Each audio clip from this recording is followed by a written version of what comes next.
So dear students, in the previous recording we were here that how HIV evades the immune system. So the answer is the virus remains as provirus or latent virus within the host cells. One point. The second point that the HIV evades the immune system is cell to cell fusion. The third point and the most important point, that is the rapid antigenic changes. We know that the HIV is a retrovirus and HIV virus doesn't have proofreading capacity.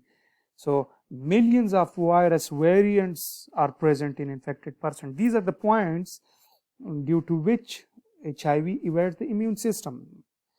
मतलब दा immune system चे the host Agha HIV bypass कई human immune system नजान संग बच कई नागा दा points थी चे the virus provirus या latent virus प्रोती और कलक पर detail सर मंगलाड़ शू how the virus remains provirus कम कल चे the conversion उकी the RNA ना DNA था नो दा cDNA भी आलता CD4 T cells की मौजूद है CD4 cells सीधी आगालता है ऐसे reservoir कार के पर maybe ji if we go ahead we can study those things.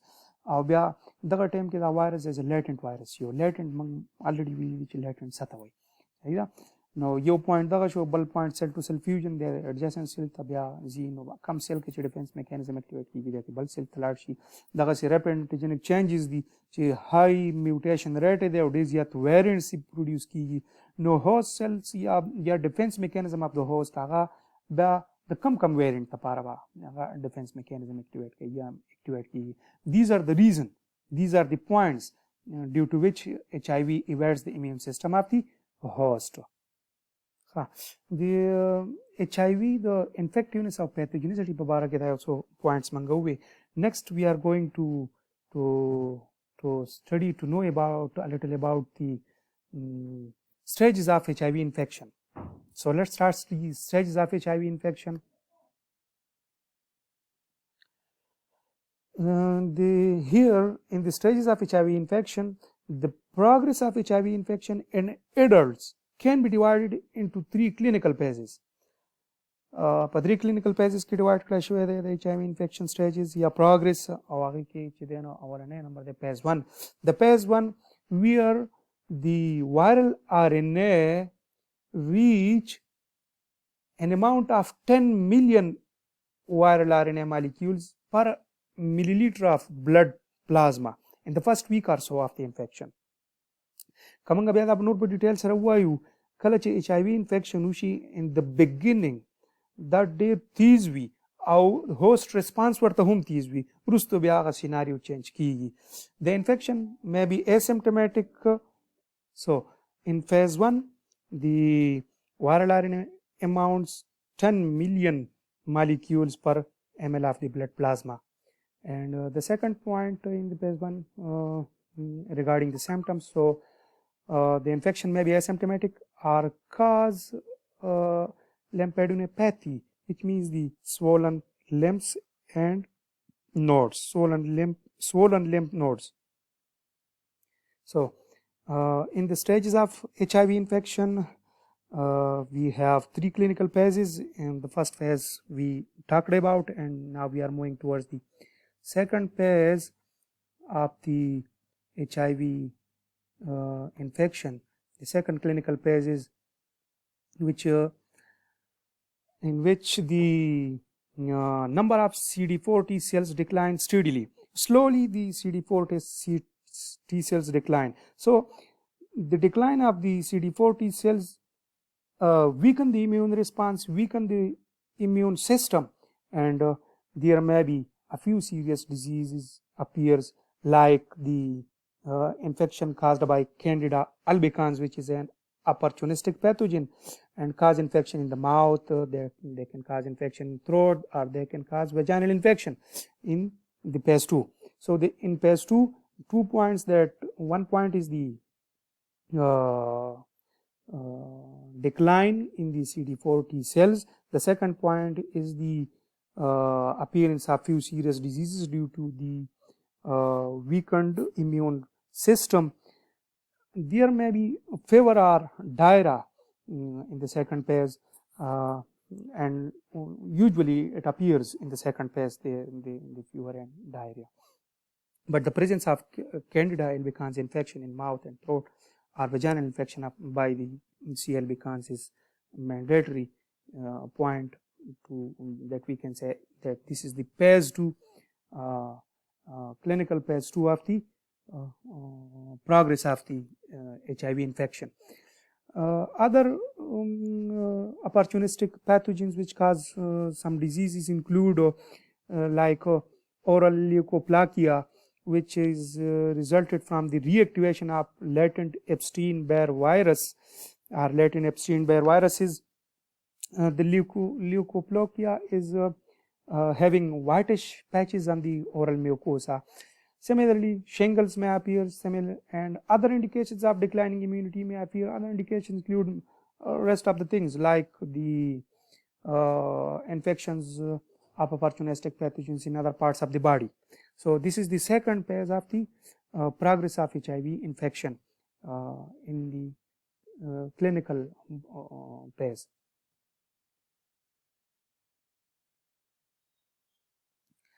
The third phase of HIV infection is the clinical AIDS emerges. The AIDS full of final symptoms the karashi bia padi ki chaushi padi ki CD4 T cells counts che de aga dir ziyad kam shi below 350 cells per microliter shi as a boundary line when there is count of 200 cells per microliter completely AIDS vayu. Whenever the CD4 T cells counts reach to the lower boundary limit, that is 200 cells per microliter, that defines the AIDS. When padi ki ushi chikam the AIDS indicator conditions di naga karishi apai ki the tool na ziyad che the important che di the chest infections due to the opportunistic pathogens of chest infections are the bronchi infections from Candida albicans, the bronchi infections from of Candida due to Candida albicans of trachea or lungs appears. Then अलावा स्तरगो की चिकम infection की the opportunistic virus na cytomegalovirus eye infections appear she tuberculosis. Now bal important is che pneumonia appear she common pneumonia, pneumocystis pneumonia. Similarly, toxoplasmosis of the brain and Kaposi sarcoma. These are the indicator conditions which appear in the third phase of the HIV infection, which is the in which we call it AIDS. The final stage of infection AIDS vayu. So the progression from initial HIV infection to AIDS usually takes about 10 years in adults. Da figure ya da khabara this is about the industrialized countries ke pare ki non infection ushi las kala pore AIDS develop ke do pure time lagi. For countries like Pakistan, it may take 5 to 6 years to the symptomatic phase, to the clinical phase, to the third phase, which we call AIDS. Agata develop shi. No po zamung po garibon ti malkunu ki dader kam wakakli. Pakeder she factors of seasona involved. So kalag mak ki biamang large maybe chimang tarashi hum sa cases ki dasi mi chi HIV infections takriban more than 10 years actually, 30 years actually. Especially and specifically in the case of HIV-2. Delta we talked about the HIV-1. HIV-2 that is HIV-2 is less pathogenic. HIV-2 takes longer time to develop AIDS.